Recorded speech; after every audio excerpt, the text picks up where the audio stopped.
하나님이 임하시고 성령이 역사하시고 창조의 일을 행하실 겁니다. 그리고 말씀이 계신 곳이 거룩한 곳입니다. 왜 거룩한 곳입니까? 거룩하신 하나님이 계시기 때문입니다. 하나님께서 우리 모세를 찾아와서 네 발에 신을 벗어라, 이곳은 거룩하다라고 말씀하셨는데 근거가 뭡니까? 그곳에 거룩하신 하나님이 계시기 때문에 거룩한 곳입니다. 그래서 모세의 발에 신을 벗고 그 주님 발 앞에 엎드려졌습니다. 오늘 이것도 마찬가지입니다. 하나님이 계신 거룩한 곳입니다. 우리의 발에 신을 벗고 거룩하신 하나님 앞에 엎드려지는, 그래서 하나님의 음성을 듣는 복된 시간 되기를 축복합니다. 아멘. 자, 요한 2서를 살펴보는데 요한 2서를 보면서 문득 이런 생각이 들었습니다. 한 장밖에 안 되지요. 내용도 1절에서 13절밖에 안 됩니다. 그리고 요한 2서의 내용을 가만히 보면 이미 요한 1서에서 언급한 내용입니다. 저는 요한 2서를 보면서 왜 하나님께서 이 신구약 성경 가운데 이 요한 2서 이거 빠져도 별 상관도 없을 것 같은데 왜 이 짧은 한 장을 넣어 놓으셨을까라는 궁금증이 생겼습니다. 그래서 묵상을 쭉 하면서 보니까 이게 비록 한 장밖에 없는 내용입니다. 그리고 요한 2서의 내용은 주제는 두 가지입니다. 하나는 서로 사랑하자, 또 하나는 이단에 대한 경계입니다. 요 두 가지 주제인데 이게 그만큼 중요하기 때문에 요한 1서뿐만 아니라 다른 사도들도 많이 다루고 있는 주제입니다. 근데 요한 2서에서 다시 반복해서 우리에게 그 다른 군더더기 다 빼고 딱 두 주제만 우리에게 알려주십니다. 그 이유는요, 그만큼 중요하기 때문입니다. 그만큼 우리에게 필요한 말씀이기 때문입니다. 오늘 요한 2서 내용을 살펴볼 때 참 중요한 말씀, 그리고 성경의 엑기스를 쫙 모으면은 요 한 장 안에 들어가 있는 이 내용이 저와 여러분들 심령 속에 잘 새겨지고 잘 들어와서 영혼의 양식이 되기를 축복합니다. 아멘. 우리 1절 보니까 장로인 나는 택하심을 받은 부녀와 그의 자녀들에게 편지하노니라고 말합니다. 요 장로는 누굽니까? 글을 쓰고 있는 요한 사도 자신입니다. 장로는요, 교회의 직분의 측면도 있지만 또 하나는 지금 요한 사도는 노년의 사도입니다. 아주 연배가 백발이 승성한 그런 아버지와 같은, 할아버지와 같은 그런 분이십니다. 이 장로라는 표현 안에는요, 교회에서 직분자로서 편지를 쓰는 거기도 하지만 그 사랑하는 자녀와 같은 이 안에는 손자, 손녀들도 있겠지요. 그런 자녀와 같은 모든 성도들에게 아비의 심정으로 지금 글을 쓰고 있습니다. 그리고 우리 3절을 한번 읽어보겠습니다. 3절 시작. 은혜와 긍휼과 평강이 하나님 아버지와 아버지의 아들 예수 그리스도께로부터 진리와 사랑 가운데서 우리와 함께 있으리라. 아멘. 3절에 은혜, 긍휼, 평강을 말하고 있습니다. 우리 교회에는 은혜가 있어야 됩니다. 교회에는 긍휼이 있어야 됩니다. 교회에는 평강이 있어야 됩니다. 이 은혜 그리고 긍휼, 평강이 넘쳐나는 우리 새순교회 되기를 간절히 소망합니다. 자, 그런데 이 은혜, 평강, 긍휼은 어디로부터 옵니까? 우리 안에서부터 안 생기지요. 우리 안에는 없는 겁니다. 누구로부터입니까? 하나님으로부터, 그리고 그 아들 예수 그리스도로부터 우리에게 주어지는 겁니다. 그러면 우리 교회 안에 이 은혜, 긍휼, 평강이 넘치려면은 여러분 한 사람 한 사람이 어떻게 해야 됩니까? 제가 은혜를 받아야 되고, 제가 하나님으로부터 긍휼을 입어야 되고, 제가 하나님의 평강으로 넘쳐나야 됩니다. 동시에 여러분은 어떻습니까? 여러분도 하나님의 은혜를 입어야 되고, 하나님의 긍휼을 입어야 되고, 하나님의 평강으로 넘쳐나야 내 잔이 흘러 넘쳐서 누군가에 흘러가서 아직도 기진맥진하고, 아직도 은혜가 필요하고, 아직도 하나님의 긍휼이 필요한 자들에게 어떡합니까? 내가 받아서 흘러 넘친 은혜, 긍휼, 평강이 흘러가는 겁니다. 여러분 서로 좌우 앞뒤로 한번 이렇게 축복하십시다. 은혜, 긍휼, 평강을 받으시기 바랍니다. 하나님으로부터 은혜와 긍휼과 평강을 입으시기 바랍니다. 아멘. 아멘. 지난 토요일 날 진주 지역에 있는 어떤 한 장로님을 만나 뵀습니다. 그분은 진주 지역에 사시는데 한 몇 달 동안 저 구미에서 조금 떨어진 우리 교회처럼 약간 외진 곳에 있는 교회를 이렇게 몇 달 동안 섬기셨다라고 하더라고요. 왔다 갔다 하시면서 토요일 날 가가지고 주일 날 그분이 새가족 양육도 하고 큐티 성도들에게 성경 교육도 시키고 이렇게 몇 달을 섬겼는데, 처음에 그 교회를 가보니까 성도도 뭐 한 20, 30명 정도 되고, 근데 제일 먼저 보니까 딱딱하더랍니다. 딱딱해. 여러분, 교회가 딱딱한 게 무슨 말인지 감이 잡히시죠? 딱딱하고. 그래서 또 보니까 뭔가 질서가 안 잡혀 있더랍니다. 목회자와 성도들 간의 질서, 그리고 성도와 성도들 간의 질서, 특별히 중직자들과 성도들 간의 질서. 여러분, 중직들은 어떤 분들입니까? 먼저 된 자들이지요. 먼저 된 자들이고, 또 교회를 위해서 더 많이 헌신한 자들입니다. 여러분, 우리나라에 여러 문제가 있는데, 여러 문제 중에서 특별한 한 가지가 뭔 것 같습니까? 나라와 민족, 국가를 위해서 땀을 흘리고 피를 쏟고 목숨을 던진 자들에 대해서 그에 대한 합당한 존경, 그에 대한 합당한 감사가 없습니다. 그렇지 않습니까? 6.25 때 또 그 이전에서부터 해서 지금 또 역사 가운데 애쓰고 수고하고 먼저 된 자로서 헌신한 자들에 대한 합당한 존경과 감사가 없는 게 우리나라의 큰 문제입니다. 그건 뭘 뜻하냐면 나라 안에 질서와 권위가 무너져 있기 때문에 그렇습니다. 질서가 바로 잡혀져 있으면요, 그런 분들에 대해서 마땅히 존경하고 감사하는 겁니다. 이것은 교회에도 마찬가지입니다. 교회에 여러분 중직이 있습니다. 여러분, 먼저 된 자들이, 먼저 헌신한 자들이 있습니다. 그런 분들에 대해서, 또 연령이 어린 사람들은 또 연배가 높으신 분들에 대해서 마땅히 존경하고 또 그 헌신과 충성에 대해서 감사하는 마음이 있어야 될 줄 믿습니다. 그리고 목회자에 대해서도 마찬가지입니다. 뭐 오늘날 뭐 목회자 건이 땅에 떨어졌죠. 뭐 아무것도 아니죠. 하지만 여러분이 인정하든 인정하지 않든 하나님은 새순교회의 일들을 사역자로 세우신 저를 통해서 반드시 일해 가십니다. 여러분 통해서 일하는 게 아니라 저를 통해서 일해 가시는 겁니다. 우리가 함께 기도하고 이런 기도 제목 하나하나요, 그냥 어쩌다가 우연히 그냥 제 생각으로 나온 게 아닙니다. 하나님께서 하실 내용들, 하실 일들의 계획들이 저 안에 다 담겨져 있는 겁니다. 여러분, 지금 곡식이 막 우거지고 또 뭐 열매가 맺고 그러지요.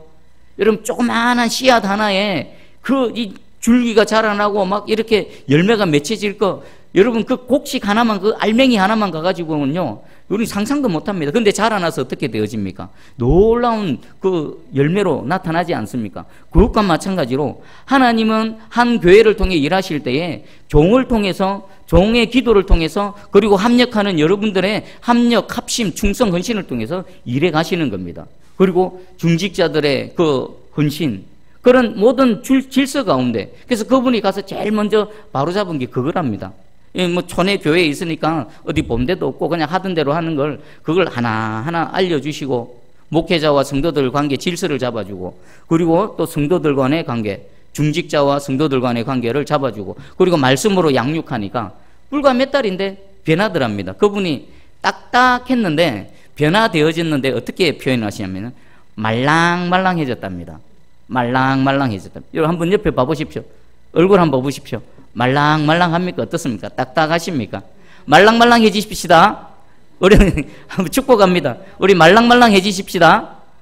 자, 그러면요, 이게 뭐하고 연관이 되냐면은 교회의 영적인 양적인 부흥과 직결되어집니다. 여러분 한 사람 한 사람이 말랑말랑해지고 우리 교회 전체 분위기가 말랑말랑해지면요, 그것이 교회의 어떤 모습이 결정되어지는 겁니다.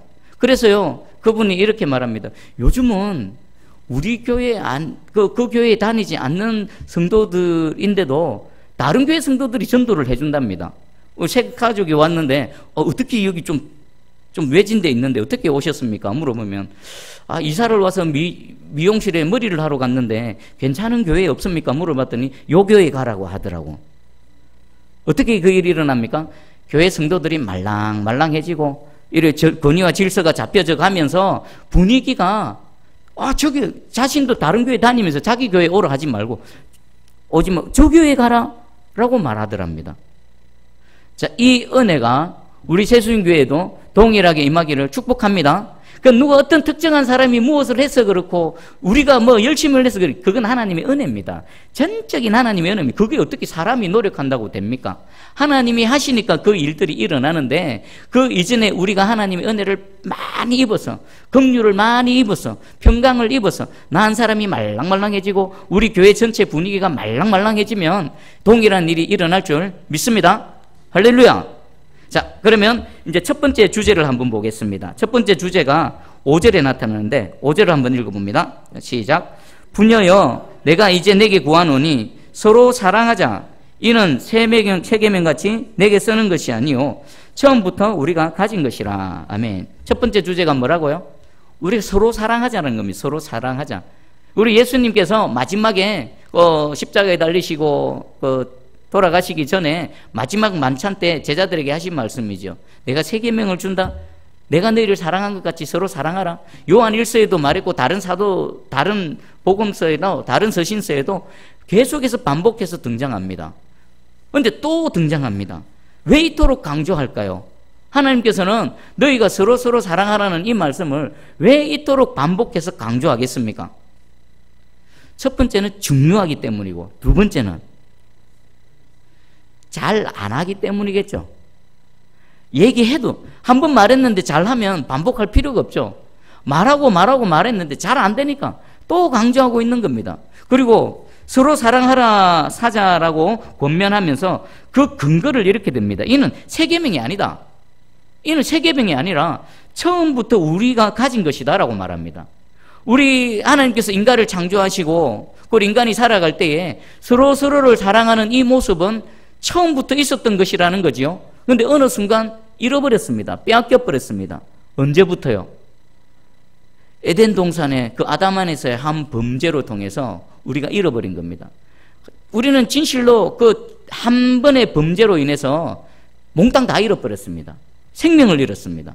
영원한 존재였지요. 근데 생명을 잃었습니다. 그리고 또 뭘 잃었습니까? 에덴 동산을 잃었습니다. 에덴 동산에서 쫓겨나 버렸죠. 에덴 동산은 뭡니까? 가장 완벽한 환경입니다. 아담과 범죄하기 이전에 아담의 후손들은요, 취직할 필요도 없었습니다. 밭을 갈고 땅을 갈 필요가 없었습니다. 왜요? 하나님께서 그냥 주릉주릉하게 열매 맺히게 하셨고 거기서 그냥 손을 뻗어서 따먹기만 하는 데였습니다. 그런데 이 죄로 인해서 에덴 동산 가장 완벽한 것을 잃어버렸습니다. 또 하나가 잃었습니다. 사람과 사람 사이에서 뭘 잃었습니까? 서로 사랑하는 걸 잃어버린 겁니다. 지금 요한 사도가 그걸 얘기하는 겁니다. 이 서로 사랑하는 거, 우리가 지금 잘 하지 못하는 거, 성경에서 아무리 강조해도 잘 이루어지지 않는 서로 사랑하는 거, 이것은 원래 우리에게 소유하고 있었던 것인데 범죄로 말미암아 빼앗겨버린 거라는 것입니다. 그러면 서로 사랑하라라는 이 권면은 뭡니까? 예수 그리스도 안에서 회복되어졌다. 그 회복되어진 것을 누리라라는 것입니다. 여러분, 우리가 아담 안에서 다 잃어버렸습니다. 그런데 예수 그리스도 안에서 어떻게 되어졌습니까? 몽땅 다 되찾았습니다. 새 생명, 영원한 생명 찾았고 그 그리스도 안에서 우리를 도와주시고 끊임없이 채워주시고 공급해 주시는 에덴 동산에 회복되어졌고, 또 하나 우리 사람과 사람 사이에 서로 미워하고 시기하고 질투하고 정오했던 이 모든 것들이 십자가에서 다 해결되어지고 서로 사랑하는 것이 회복되어졌다라는 것입니다.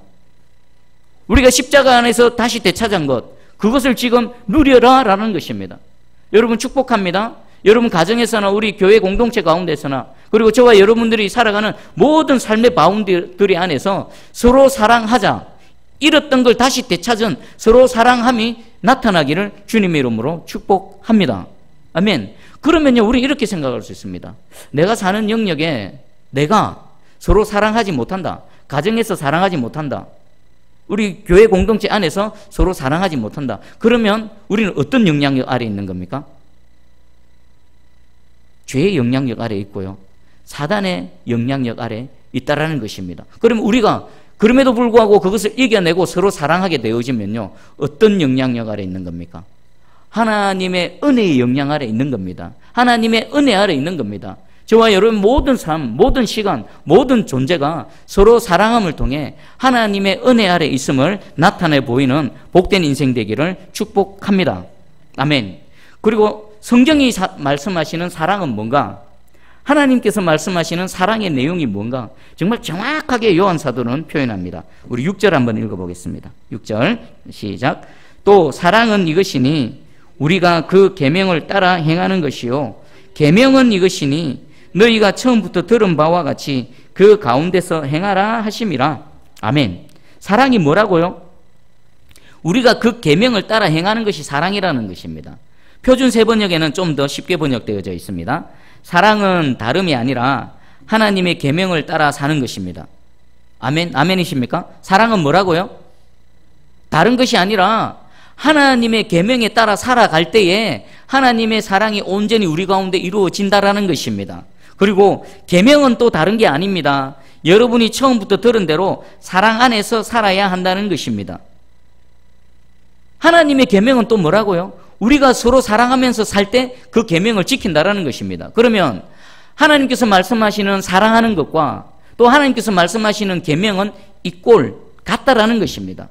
여러분이 하나님의 계명을 따라서 지키며 살아가면 여러분 어떤 삶을 산다고요? 사랑하는 삶을 살게 되어져 있다는 겁니다. 저와 여러분이 서로 사랑하는 삶을 살아갈 때에 그 결과가 어떻게 나타난다고요? 하나님의 계명을 온전히 이루는 삶을 살아간다는 것입니다. 하나님께서 정확하게 말씀하십니다. 자, 그런데 이 사랑이라는 단어를 한번 생각해 보십시다. 오늘날 TV나 글이나 우리가 들려지는 단어 중에 가장 흔하게 쓰이는 단어가 바로 사랑일 겁니다. 그런데 이 사랑이라는 단어가 제대로 쓰여지고 있을까요? 오늘날의 사랑이라는 이 단어는 가장 변질되어지고 가장 왜곡된 단어일 것입니다. 사실 성경적으로 말씀하시는 이 사랑은요, 가장 아름다운 단어입니다. 하나님이 우리를 사랑하신 그 사랑, 십자가에서 보여주신 그 사랑, 육신을 입고 이 땅에 오셔서 삶을 통해서 우리에게 보여주신 그 사랑, 그 사랑하고는요, 지금 세상이 말하는 사랑하고는 너무나 동떨어져 있습니다. 왜 그렇게 되어졌을까요? 그 사랑이라는 단어, 사랑이라는 내용이 변질되어져 있기 때문입니다. 보십시오. 자녀를 너무 사랑합니다. 근데 자녀를 너무 사랑한 나머지 자녀가 잘 되기를 바라면서 뭘 합니까? 불법을 행해버립니다. 자녀 너무 사랑해. 자녀 잘 되기를 너무 바래. 그런데 불법을 행해버립니다. 조씨 일가들 봐보십시오. 얼마나 그냥 집안 자체가 범죄 집단 아닙니까? 그럼에도 불구하고 범죄인 줄 모르면 가만 보니까 전혀 양심의 가책을 갖지 않습니다. 그냥 그렇게 살아왔기 때문에 그게 그냥 일상인 것 같습니다. 그 사람들은 그 범죄인 줄도 모르고 조금만 틈만 나면 이용해서 편법을 써서 법을 초월해서 자기의 이익을 그 자녀들을 위해서 그 뭡니까? 변질된 사랑입니다. 여러분 오늘날 남녀 간의 그 사랑에 있어서도 데이트 폭력이라고 들어보셨죠? 데이트 폭력이 뭡니까? 내가 너를 사랑한다니까 왜 내 사랑을 안 받아줘? 라고 하면서 스토킹하고 쫓아다니고 폭행하고 못살게 굴고 그게 사랑입니까? 사랑 아닙니다. 그건 폭력입니다. 폭행입니다. 그런데 그것을 사랑이라고 합니다. 세상은 또 그것을 사랑의 한 표현이라고 말합니다. 잘못된 겁니다. 변질되어진 겁니다. 그리고 부모와 자녀가의 관계에서도요, 우스갯소리로 부모님이 자녀에게 내가 너를 사랑하는 줄 알지? 그럼 자녀가 어떻게 생각하냐면 또 무슨 말 하려고 저러나 그렇게 생각하는 우스갯소리가 있습니다. 그건 뭡니까? 변질되어져 있다는 것입니다. 왜 이렇게 가장 아름다운 단어인 이 사랑이 이렇게 왜곡되고 변질되어졌을까요? 한번 생각해 보십시오. 답이 있습니다. 세상 사람들이 말하는 사랑이 변질되어졌고 그들은 사랑해서 하는데 불법이고 사랑해서 하는데 폭행이고 폭력입니다. 왜 그렇습니까? 우리가 사랑을 하되 먼저 선행되어져야 될 게 있습니다. 뭘까요? 우리 3절 한번 다시 읽어보겠습니다. 3절 시작. 은혜와 긍휼과 평강이 하나님 아버지와 아버지의 아들 예수 그리스도께로부터 진리와 사랑 가운데서 우리와 함께 있으리라. 아멘. 사랑 앞에 뭐가 있습니까? 진리가 있습니다. 성경에는 순서도 중요하다고 했습니다. 진리와 사랑, 사랑과 진리가 아니라 진리와 사랑입니다. 그러면 사랑하기에 앞서서 무엇이 선행되어야 되죠? 진리가 선행되어져야 되는 겁니다. 우리가 사랑을 하되 무엇 안에서 사랑해야 됩니까? 진리 안에서 사랑해야 되는 겁니다. 이 세상은 변질되어지고 왜곡되어진 게 사랑을 하되 진리를 근거로 해서 진리를 바탕으로 해서 진리 안에서 사랑하지 않기 때문에 그 사랑은 사랑이 아닌 것입니다. 변질되어지고 썩고 타락하고 부패하게 되어진 겁니다. 여러분 한번 잘 생각해 보십시오. 여러분이 하나님을 사랑하되 진리 안에서 사랑하십니까? 여러분 가족들, 여러분 자녀들 사랑할 때 진리 안에서 사랑하십니까? 여러분이 모든 어떤 사역을 진행하고 옆에 있는 지체들을 사랑하고 여러분들을 그 마음의 보물, 오전 시간에 말씀드렸던 그 보물을 사랑하되 진리 안에서 사랑하십니까? 여러분이 진리 안에서 사랑하지 않는 그 모든 대상은요, 타락하고 부패하고 썩게 되어져 있습니다. 그 사랑이 온전한 사랑이 되어지기 위해서는요, 진리 안에서만 가능한 겁니다. 여러분이 사랑하는 그 모든 대상, 여러분이 사랑하는 그 모든 사랑의 내용이 진리 안에서 사랑하시기를 축복합니다. 그럼 진리는 뭡니까? 진리.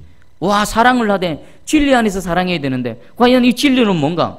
우리 예수님 요한복음 14장 6절에 말씀하셨죠. 내가 곧 길이고 내가 진리고 내가 생명이라 말씀하셨습니다. 그럼 이 진리는 뭡니까? 참인 거, 하나님께서 옳다 하신 거, 하나님의 의, 바로 예수 그리스도시요, 예수 그리스도께서 우리에게 가르치시는 모든 말씀이 진리라는 것입니다. 그러면 우리가 어떻게 하면 됩니까? 사랑을 하되 말씀 안에서 사랑하는 겁니다. 여러분이 진리 안에서 말씀 안에서 사랑하게 되면요, 불법을 행하지 않을 수도 있고요, 누구 이웃을 사랑할 때 이웃을 해하지 않을 수도 있습니다. 예를 들어서 여러분 10계명을 온전히 다 지킨다고 가정을 해보십시오. 그러면 여러분의 사랑은 어떻게 될까요? 10계명 안에는 하나님 사랑과 이웃 사랑이 고스란히 다 담겨져 있습니다. 내가 10계명을 온전히 내가 따라 행한다면요, 여러분은 진리 안에서 온전히 하나님을 사랑할 수 있습니다. 그리고 진리 안에서 온전히 이웃을 사랑할 수 있습니다. 여러분 자녀를 사랑한다고 절대로 불법을 행할 수 없습니다. 여러분들이 누군가를 사랑한다고 해서 너 왜 나의 사랑을 받지 않아? 왜 내 마음을 몰라라고 하면서 폭력을 행사하거나 남에게 해를 끼치는 그런 사랑을 하지 않을 수 있습니다. 아멘이십니까? 진리 안에서, 말씀 안에서 사랑하시기를 주님의 이름으로 축복합니다. 자, 그리고 두 번째입니다. 두 번째는요, 미혹하는 자들을 스스로 삼가라는 것입니다. 7절을 한번 읽어보겠습니다. 7절 시작. 미혹하는 자가 세상에 많이 나왔나니 이는 예수 그리스도께서 육체로 오심을 부인하는 자라. 이런 자가 미혹하는 자요, 즉 그리스도니. 아멘. 두 번째 주제입니다. 한 장 안에 하나님께서 제일 중요한 주제다라고 담아주신 것, 첫 번째가 서로 사랑하라는 것, 그리고 두 번째가 뭐라고요? 즉 그리스도, 그 예수 그리스도의 육신으로 오심을 부인하는 자들, 하나님의 진리를 거스르는 자들, 이런 자들을 스스로 삼가라, 스스로 조심하라라는 것입니다. 그리고 9절에는요, 지나쳐 그리스도의 교훈 안에 거하지 아니하는 자는 다 하나님을 모시지 못하되. 그리스도의 교훈 안에 거하지 못하는 자, 예수께서 가르쳐 주신 가르침 안에 머물지 못하는 자, 그리고 예수님의 가르침을 받은 사도들의 가르침 안에 거하지 못하는 자는요, 그는 하나님을 모시지 못한답니다. 그리고 교훈 안에 거하는 사람은 아버지와 아들을 모시느니라. 그 예수 그리스도의 가르침 안에, 그 진리 안에 머무는 자는요, 그 안에 아버지가 있고 예수 그리스도가 계시다라는 것입니다. 그럼 이 미혹하는 자들은 속이는 자들인데, 이 속이는 자들의 정체가 뭐라고요? 즉 그리스도입니다. 그들이 주장하는 것은 예수께서 육체를 입고 오심을 부인한다. 그들은 이렇게 말할 겁니다.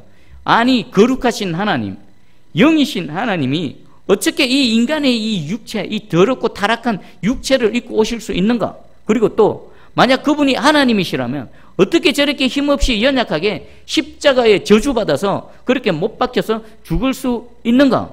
그래서 저 예수는 하나님이 아니다, 저 예수는 구세주가 아니다, 구원자가 아니다라고 말합니다. 자, 그러면 이들의 주장은 뭘 의미하는 걸까요? 첫 번째는요, 하나님께서 죄인을 구원하시는 하나님의 구원의 방법을 거절하는 겁니다. 그리고 하나님께서 우리에게 거저주시는 그 구원의 선물을 거절하는 겁니다. 그리고 이들의 가르침에 현혹되어져서 속임당해서 넘어가는 자들은요, 그들 또한 뭡니까? 하나님을 부인하는 자들의, 그리고 하나님의 구원을 거절하는 자들의 그 자리에 서게 되어진다는 것입니다. 이것은 너무나 중요합니다. 자, 그리고 이들에 대해서 어떻게 대처해야 되는가? 8절 한번 읽어봅니다. 8절 시작. 너희는 스스로 삼가 우리가 일한 것을 잃지 말고 오직 온전한 상을 받으라. 아멘. 스스로 조심해라는 겁니다. 스스로 경계를 하라는 겁니다. 스스로 분별을 하라는 겁니다. 이 요한 사도 시대 때, 초대교회 때는요, 순회 전도자들이 있었습니다. 지금은 각 지역마다 교회가 이렇게 세워져서 교회에 하나님께서 종들을 세우시고 종들과 또 성도들에 모여서 함께 예배드리고 말씀 듣고 또 말씀으로 교육받고 또 함께 섬기며 나가는 이런 시대가 되어졌지만 초대교회는 지금과 같이 교회가 지역마다 세워지지 않았습니다. 그래서 순회 전도자들이 이렇게 지역마다 마을마다 다니면서 집집마다 들어갑니다. 똑똑똑 내가 복음 전도자입니다. 복음의 진리 복된 말씀을 전하겠습니다. 들어보십시오. 그러면은 그 예수 그리스도를 사랑하는 자들, 그 또 주님을 또 더 알아가기를 원하는 자들은 문을 열고 그들을 맞아들입니다. 근데 그들 중에 누가 있다고요? 잘못된 가르침을 전하는 자들, 즉 그리스도와 같은 자들, 예수 그리스도의 그 하나님 되심, 육신을 입고 이 땅에 오심을 부인하는 그 자들이 있었다라는 것입니다. 아무나 받아들이지 말고 살펴보고 조심하고 경계하라는 것입니다. 그래서요, 우리가 일한 것을 잃지 말아라.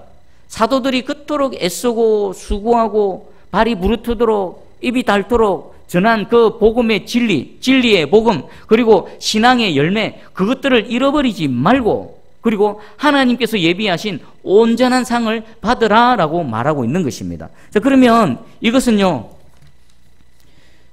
복음을 전하는 자들 중에 하나님 편에 속해서 진리의 말씀을 전해서 그들에게 구원의 그 통로가 되는 사람이 있는 반면에 사단 편에 속해서 사단의 종로로 나는 자들이 있다라는 것입니다. 그러면 누구는 어떤 사람들을 통해서는 구원이 이렇게 통로로 쓰임받고 어떤 자들은요, 그 구원받은 하나님의 백성들을 현혹하고 미혹해가지고 뭐합니까? 빼앗는 자들이 있다라는 것입니다. 그럼 지금은 어떻겠습니까? 지금도 동일합니다. 우리 하나님께서는 우리에게 은혜를 주시고 생명을 주시고 구원을 선물로 주시고 믿음을 주시는데 우리 가운데 끊임없이 사단이 하나님을 대적하는 그 영적인 세력들, 육적인 세력들이 우리의 믿음을 흔들고 우리를 현혹하고 우리를 넘어지게 하는 이런 전쟁이 계속 벌어지고 있다는 것입니다.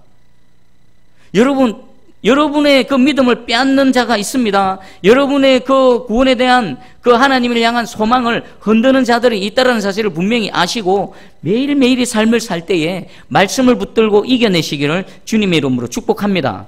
진리 안에 거할 때, 진리의 말씀으로 분별해낼 때 여러분 영혼을 지켜낼 수가 있는 것입니다. 자, 그리고 좀 더 심한 말씀을 합니다. 어느 정도까지 이들을 대해야 되는지 10절하고 11절 한번 읽어봅니다. 자, 시작. 누구든지 이 교훈을 가지지 않고 너희에게 나아가거든 그를 집에 들이지도 말고 인사도 하지 말라. 그에게 인사하는 자는 그 악한 일에 참여하는 자임이라. 아멘. 바른 진리, 바른 복음을 가지지 않는 자들, 바울이 말했던 것처럼 다른 복음을 전하는 자들은 저주가 있을지라 라고 말했던 것처럼 다른 복음을 전하는 자들은 집에도 들이지 마라. 예수 그리스도의 육신으로 오심, 예수 그리스도의 구원자 되심을 부인하는 자들은 집에도 발도 들이지 못하게 해라. 그리고 그들과 인사도 하지 말라는 것은 기본적인 인간적인 교제마저도 하지 말라는 것입니다. 좀 너무 심하지 않을까요? 사상이 다르고 그 신앙의 색깔이 다르다라고 해서 이 사도 요한은 이렇게 인사도 하지 마라. 눈도 마주치지 마라. 집어 들이지 마라. 그리고 11절에는 그런 사람들하고 인사하는 것은 그 악한 일, 그 악한 그 그릇된 복음에 악한 일에 참여하는 것과 마찬가지다라고 말하고 있습니다. 이것은 뭘까요? 그토록 심각하게 다루고 있다는 것입니다.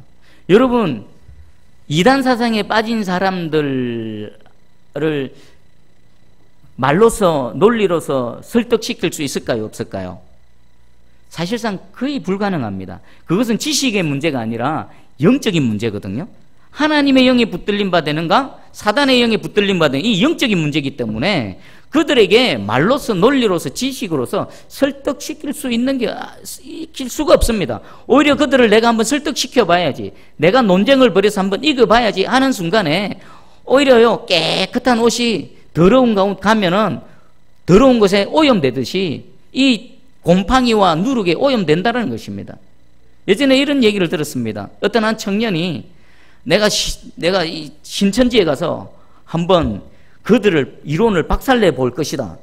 내가 가서 그들과 논쟁을 벌여가지고 그들을 이겨볼 것이다. 내가 믿는 믿음이 참인 걸 한번 내가 싸워서 증명해 보일 것이다. 라고 해서 한 청년이 용감하게 신천지 성경 공부한 데를 몇 번 다녔습니다. 어떻게 되어졌을까요?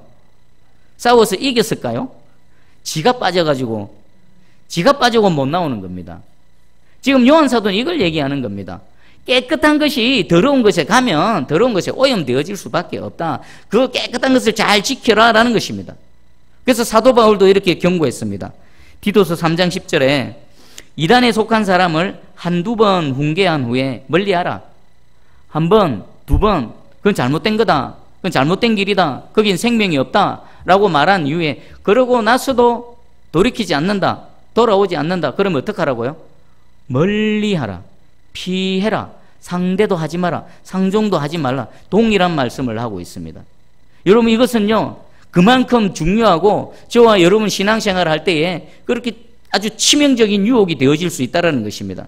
여러분 주변에 그 이단 사상에 빠진 사람들 많지요. 이 말씀에 잘 새겨 들으시기 바랍니다. 그들은 누구를 노립니까? 안 믿는 불신자들에게 전도 안 합니다.